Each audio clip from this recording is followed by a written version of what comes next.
कष्ट रही न बाली तो हम दूर दूर आवल गईनी, अपने घर में से हम तो भगावल गईनी।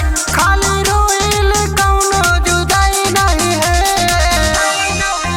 भले कोखिया से जन्म ना लेली छठी माई, लेकिन तोरा से बड़ कौनो माई नहीं है। भले कोखिया से जन्म ना लेली छठी माई, लेकिन तोरा से बड़ कौनो माई नहीं है।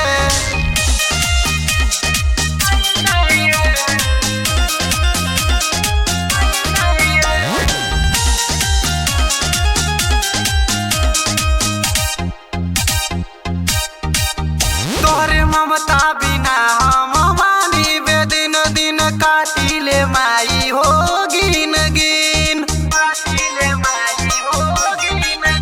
पास आके तू अचरा उड़ा दे तू हो माई, एक बेरी बेटा बोला दे तू हो। हमरा गाँव के बनल दवाई नहीं है,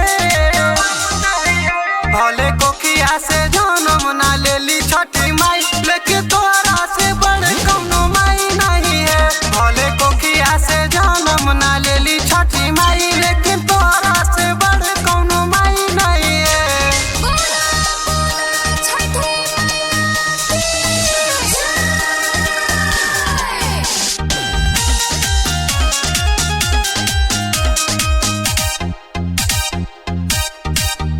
हाई दुनिया हसेला मुँह मोड़ मोड़ माई, विनती करिले हाथ जोड़ जो, माई विनती करिले हाथ जोड़ जो। माई रोइताई तोहार रोवेला हो, हमर सपना पूरा दाई है कहेला हो। गुड्डू 20 साल से दुखवा बताइले,